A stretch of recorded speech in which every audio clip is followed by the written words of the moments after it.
వేసవి కాలంలో శిశువులు, చిన్నపిల్లల విషయంలో జాగ్రత్తలు పాటించాలని అల్లూరి జిల్లా చింతపల్లి ఏరియా హాస్పిటల్ చంటి పిల్లల డాక్టర్ ప్రభావతి సూచించారు.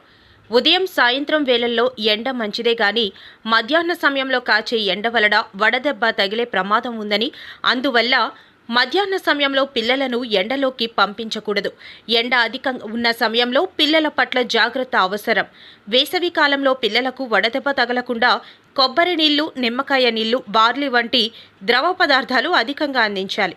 వేసవి కాలంలో విరివిగా లభించే పుచ్చకాయ ముక్కల్ని ఎక్కువగా తినిపించడం వలన చిన్నపిల్లలు వేసవి తాపాన్ని తట్టుకునే అవకాశం ఉంటుందని తెలిపారు. డాక్టర్ ప్రభావతి, చిన్నపిల్లల డాక్టర్, చింతపల్లి హాస్పిటల్లోనూ వర్క్ చేస్తున్నాను. మెయిన్గా ఎండాకాలంలోన కొన్ని జాగ్రత్తలు తీసుకోవాలండి చిన్నపిల్లలు. ఎందుకంటే ఎండాకాలంలో ఎండలు ఎక్కువ ఉండడం వలన వాటి వలన వడదెబ్బ రావడం, ఇంకా చాలా సమస్యలు ఉంటాయి. ఆ సమస్యల వలన పిల్లలు అనారోగ్యం బారిన పడే అవకాశం ఉంది. కానీ కొన్ని జాగ్రత్తలు తీసుకోవడం వలన చాలా వరకు హాస్పిటల్కి రాకుండా ఇంటి దగ్గరే మనం జాగ్రత్తలు తీసుకొని హాస్పిటల్కి రాకుండా ఉండేలాగా జరుగుతుంది. మెయిన్గా ఏంటంటే ఈ వేసవి కాలంలోన వచ్చే సమస్యలు ఏంటంటే ఈ ఎండ తీవ్రత ఎక్కువ ఉండడం వలన, ఉష్ణోగ్రత ఎక్కువ ఉండడం వలన మనకి వడదెబ్బ తగులుతుంది.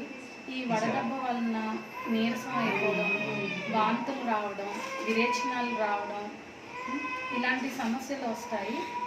ఇంకా మెయిన్గా ఏంటంటే చిన్నపిల్లలు ఎక్కువ బయట ఆడుకుంటారు కాబట్టి వాళ్ళకి ఒక పర్టికులర్ టైమింగ్స్లోనే పిల్లల్ని బయటికి పంపించాలండి.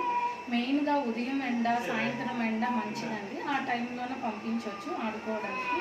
ఈ మధ్యాహ్నం 12 నుంచి 3 లోపు ఎండ వలన వడదెబ్బ వచ్చే అవకాశం ఉంటుంది కాబట్టి ఆ టైంలోన పిల్లల్ని బయటికి పంపించకూడదు. ఇంకా పిల్లలు ఆటలు ఆడుకునే సమయంలోన మంచినీళ్ళు తాగడం మర్చిపోతారు. సో ఎక్కువ మంచినీళ్ళు తాగేలాగా మనం ప్రోత్సహించాలి. మంచినీళ్ళు అంటే మంచినీళ్ళు ఒకటే కాదు, ఇంకా కొబ్బరి నీళ్ళు కానీ, నిమ్మకాయ నీళ్ళు కానీ, బార్లీ నీళ్ళు కానీ ఇవి కూడా పట్టొచ్చు. వీటి వలన ఏంటంటే ఉష్ణోగ్రత తగ్గి బాడీ టెంపరేచర్ మెయింటైన్ అయ్యి ఈ వడదెబ్బ, ఈ వాంతులు, విరేచనాలు రాకుండా జరుగుతుంది. ఒకవేళ మనం ఎన్ని జాగ్రత్తలు తీసుకున్నా కూడా ఒక్కొక్కసారి మనకి ఈ సమస్యలు రావడం జరుగుతుంది. మెయిన్గా ఏంటంటే వడదెబ్బ వచ్చినప్పుడు బిడ్డ ఉష్ణోగ్రత పెరుగుతున్నప్పుడు మనం వెంటనే చల్లని ప్రదేశంకి తీసుకెళ్ళాలి. ఫ్యాన్ వేయడం, చల్లగా ఉన్న ప్రదేశంలోకి తీసుకెళ్ళాలి. ఇంకా వాంతులు, విరేచనాలు కానీ వస్తే మనం దగ్గర ఉన్న హాస్పిటల్లోకి తీసుకెళ్ళాలండి.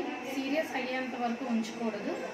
సో వాంతులు, విరేచనాలు రావడం వలన బిడ్డ బాగా నీరసం అయిపోతుంది కాబట్టి హాస్పిటల్కి వెళ్ళాలి. అక్కడ వైద్యులు ట్రీట్మెంట్ ఇస్తారు. ట్రీట్మెంట్ తీసుకున్న తర్వాత మీరు ఓఆర్ఎస్ ఇస్తారండి హాస్పిటల్లోన. ఆ ఓఆర్ఎస్ ప్యాకెట్ మోతాదుకు తగ్గట్టుగా వాడాలండి. ఒకవేళ కొంతమంది పిల్లలు ఓఆర్ఎస్ తాకపోతే అలాంటి సమయంలోన నిమ్మకాయ నీళ్ళలోన ఉప్పు, పంచదార వేసి పట్టవచ్చు. సో ఈ జాగ్రత్తలు తీసుకోవడం వలన చాలా వరకు మనం ఈ వేసవి కాలంలోన పిల్లలు ఆరోగ్యంగా ఉండే అవకాశం ఉంటుంది. ఇవి కాకుండా మనకి సీజనల్ ఫ్రూట్స్ ఉంటాయి.